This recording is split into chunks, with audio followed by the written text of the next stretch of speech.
guys, I am Anju Rukania from Anju Rukania and radio Hindustan channel. आपकी दोस्त आपके मित्र RJ Anju.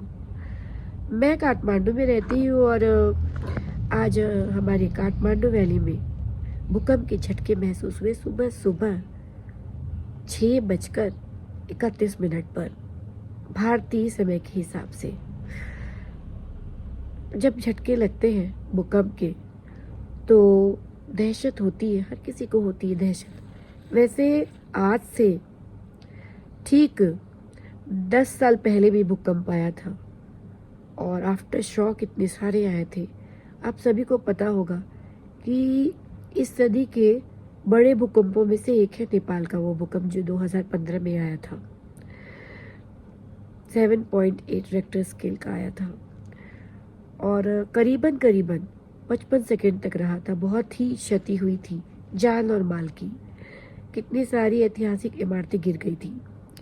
लेकिन दोस्तों, मैं आपको ये बताना चाहती हूँ कि ये जो झटके आते हैं ना, वो हमें किस लिए आते हैं। हमें ये याद दिलाते हैं कि जीवन आनी जानी है, दरिया का पानी है। एक दिन ऐसे ही ये जीवन भी बीत जाएगा। जैसे होता है ना, किसी की मृत्यु होती है तो मसानी वैराग मन में जागता है।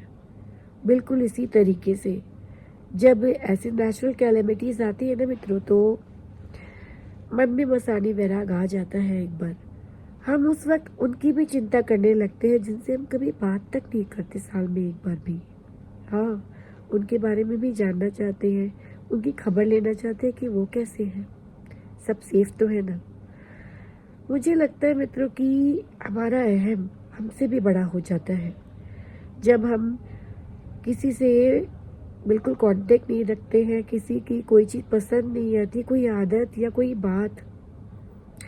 मैं ये नहीं कहती हूँ सबसे हमेशा कांटेक्ट में बने रहना संभव नहीं है, लेकिन आप कभी तो उनसे बात कर सकते हैं, कभी मिल सकते हैं, कभी प्यार से बोल सकते हैं।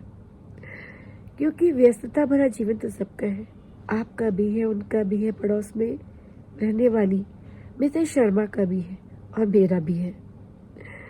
मेरा भी बहुत कीमती वक्त है, लेकिन मैं समय निकाल कर आपसे बातें कर रही हूँ। आज मेरा थोड़ा गला खराब है क्योंकि 4-5 दिन से कफ एंड कोल्ड है, थोड़ा फीवर भी था। अभी मुझे बुखार नहीं है, लेकिन अभी सर्दी से मुझे छुटकारा नहीं मिला है, कुछ वक्त लगेगा। लेकिन नेवर माइंड, जीवन है, चलता रहेगा। कुछ भी हो, आपको कुछ अलग सोचना है, कुछ अलग करना है और दुनिया में कुछ ऐसा करके जाना है कि लोग आपको याद करें। आज जब से भूकंप के सुबह झटके आए थे तो एक बार के लिए मन में बहुत सारी चीज़ें एक साथ आ गई, बहुत सारी। मैं अपना अनुभव बताती हूँ। अचानक बेटे का चेहरा सामने आ गया। वो यूएस में है, पढ़ने गया है। पति की तरफ देख रही थी, अपनी बहनों की याद आ गई और जिनसे हम बहुत प्यार करते, जो हमारे दिल के करीब है, वो सभी याद आ गए मित्रों। तो और उस वक्त मुझे ये भी याद आया कि अरे मेरे कितने सारे पेंडिंग काम है। मतलब उस 20-25 सेकंड के अंदर, क्योंकि आज काफ़ी लंबा रहा था भूकंप का जो प्रभाव था, वो करीबन 25 सेकंड तक तो था ही। तो उस वक्त लग रहा था अभी तो हमने ये भी नहीं किया, वो भी नहीं किया।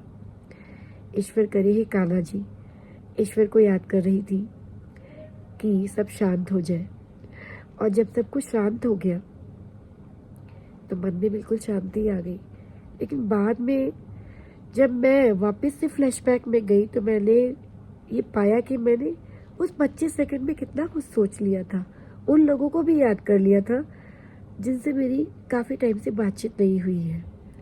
इसलिए ये जो आफ्टर शॉक आते हैं, भूकंप आते हैं, नेचुरल कैलेमिटीज जितनी भी है, ये हमें चेताने के लिए भी आती है मित्रों कि हमें उन लोगों को नहीं भूलना चाहिए जो हमसे जुड़े हैं, जो हमसे प्यार करते हैं, जो हमें पसंद करते हैं। तो हमें उनके लिए भी समय निकालना चाहिए और व्यवहारिकता निभानी चाहिए। बस इतना सा ही मेरा संदेश है आप सभी को। आप सभी अपने परिवार के साथ हंसी खुशी रहें, प्यार से रहें, अपने परिवार का अपना ध्यान रखें और साथ ही साथ अपने साथ जुड़े हुए उन सभी लोगों के बारे में भी थोड़ा थोड़ा अवश्य सोचें। देखना ज़िंदगी कितनी सुंदर हो जाएगी, और जब इस दुनिया से हम जाएंगे तो उनकी यादों में भी हम शामिल होंगे जिन्हें हम कभी कभी याद किया करते थे। चलूँगी, फिर मिलूँगी आपसे जल्दी ही।